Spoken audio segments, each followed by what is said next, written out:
Lockdown प्रारंभ होते ही गरीबों के लिए खाद्यान्न की योजना लागू करना आज भी मिल रहा है। निर्माण श्रमिकों के लिए भरण पोषण भत्ते की घोषणा, ठेला, खोमचा, रेहड़ी और पटरी व्यवसायी, कुल्ली, पल्लेदार, इन सबको भरण पोषण भत्ता। जनधन अकाउंट धारी महिलाओं को कोरोना कालखंड में 500 रुपए की अतिरिक्त धनराशि उनके अकाउंट में भेजने की व्यवस्था। प्रधानमंत्री किसान सम्मान निधि से जुड़े हुए 2 करोड़ उत्तर प्रदेश के किसानों के खाते में सीधे धनराशि उपलब्ध करवाने की व्यवस्था हो, या 87 लाख वृद्धजनों को, विधवा महिलाओं को और दिव्यांग जनों को उनकी पेंशन को अग्रिम उनके अकाउंट में देकर के राहत देने का कार्य उत्तर प्रदेश सरकार पूरी प्रतिबद्धता के साथ प्रधानमंत्री मोदी जी के नेतृत्व में कार्य की है। हमने कोरोना में जनता की जान को भी बचाने का कार्य किया है और साथ साथ जहान को भी बचाने का काम किया। सारे कार्य फिर से प्रारंभ होते हुए दिखाई दे रहे हैं। ये कार्य इस रूप में जनता के चेहरे पर खुशहाली होनी चाहिए, हर हाल में खुशहाली होनी चाहिए, और उसी खुशहाली के लिए भाइयों बहनों हम सब आपके बीच आए हैं। हमारे माननीय सांसद जी बोल रहे थे कि पहले बिजली आती नहीं थी और हम लोग आए, हम लोगों ने कहा कि नहीं, गांव में कम से कम 16 से 18 घंटे की बिजली मिलनी ही चाहिए।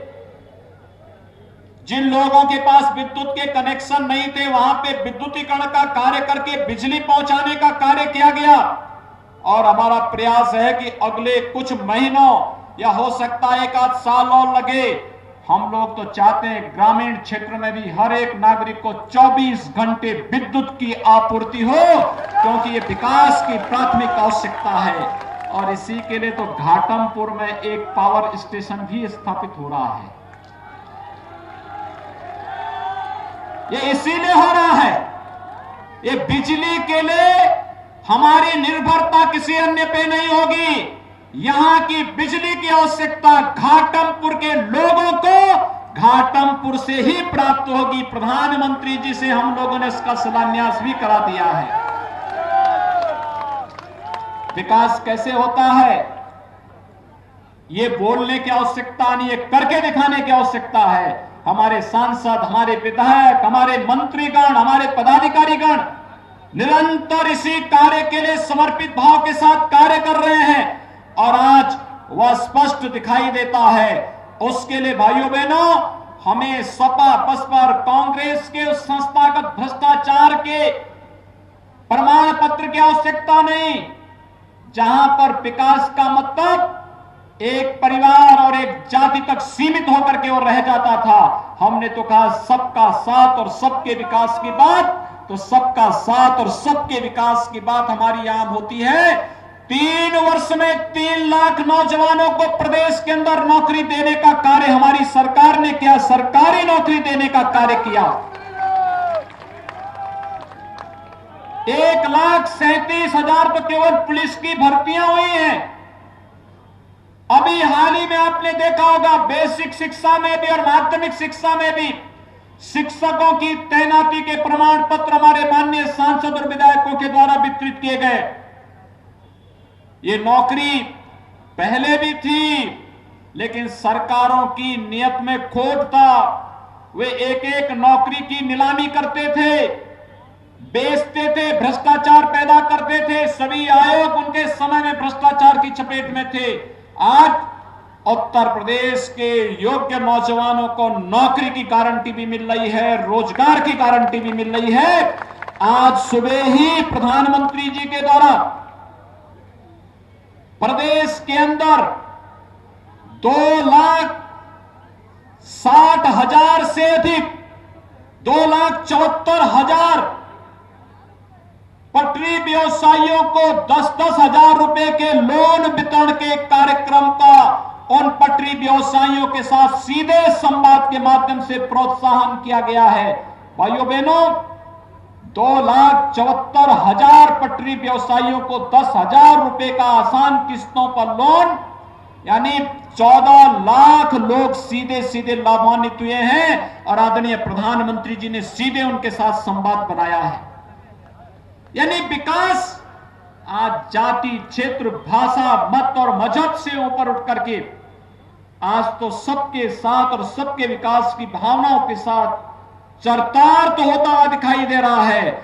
हमने कहा विकास के पैमाने पर सबका विकास होगा, किसी के साथ भेदभाव नहीं होगा, रोजगार सबको, नौकरी सबको, योजनाओं का लाभ सबको, खाद्यान्न सबको, लेकिन गुंडागिर्दी और अराजकता कहीं भी कोई स्वीकार नहीं कर सकता है। इसके खिलाफ पूरी मजबूती के साथ लड़ने का कार्य होगा।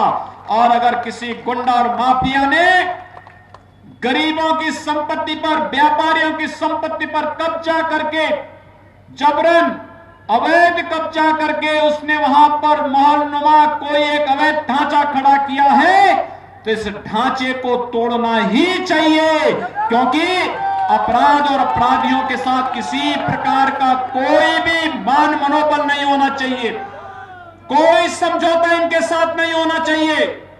हमें 24 करोड़ लोगों की सुरक्षा को देखना है और 24 करोड़ लोगों की सुरक्षा को ध्यान में रख करके एक कार्यक्रम आगे बढ़ रहे हैं। हमने कोई भेदभाव नहीं किया किसी के साथ। 30 लाख लोगों को 3 वर्ष में आवास दिए, 2 करोड़ 61 लाख लोगों को एक शौचालय उपलब्ध करवाए गए, 1 करोड़ 24 लाख परिवारों को निःशुल्क विद्युत के कनेक्शन उपलब्ध करवाए गए, 46 लाख लोगों को रसोई गैस के निःशुल्क कनेक्शन उपलब्ध करवाए गए। प्रदेश के अंदर आयुष्मान भारत में जितने लोग छूटे हुए थे, मुख्यमंत्री जन आरोग्य योजना के अंतर्गत उन लोगों को भी 5 लाख रुपए की स्वास्थ्य बीमा का कवर देने का कार्य किया गया। भेदभाव योजनाओं में नहीं, सभी लोगों तक विकास पहुंचाएंगे, योजनाओं का लाभ पहुंचाएंगे। प्रदेश के अंदर राजनीति की दूरी जाति, मत और मजहब को नहीं बनने देंगे। राजनीति की दूरी गांव बनेगा, गरीब बनेगा, किसान बनेगा, नौजवान बनेगा और महिलाएं बनेंगी। इन लोगों तक विकास की योजनाओं को पहुंचाने का कार्य करेंगे। हम लोग जब पहले आते थे, 17 के पहले लोग कहते थे क्या सुरक्षित रह पाएंगे, क्या बिजली मिलेगी, क्या सड़कें ठीक होंगी। आज भाइयों बहनों, ये कोई मुद्दा नहीं, क्योंकि इसका समाधान पिछले 3 वर्ष के अंदर प्रदेश की सरकार ने और पिछले 6 वर्ष के अंदर आदरणीय प्रधानमंत्री मोदी जी के नेतृत्व में केंद्र की सरकार ने इन समस्याओं का समाधान किया है। लेकिन जब पिछले लोकसभा चुनाव में हम लोग आए थे, तब लोगों ने एक प्रश्न हमसे किया था और लोगों ने पूछा था कि क्या जो आप कहते थे कश्मीर के बारे में कि एक देश में 2 प्रधान, 2 निशान और 2 विधान नहीं चलेंगे, नहीं चलेंगे, क्या ये नारा साकार होगा? हमने कहा प्रधानमंत्री मोदी जी को दूसरी पारी तो खेलने दीजिए। और भाइयों बहनों, आप याद करिए 5 अगस्त 2019 को प्रधानमंत्री मोदी जी ने कश्मीर से धारा 370 को सदैव के लिए समाप्त करके एक देश में 2 प्रधान, 2 निशान और 2 विधान नहीं चलेंगे के नारे को सार्थक किया।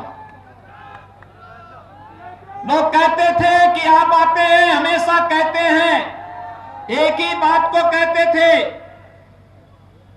कि रामलला हम आएंगे, मंदिर वही बनाएंगे, लेकिन क्या तारीख भी बताएंगे? ये बोलते थे ना।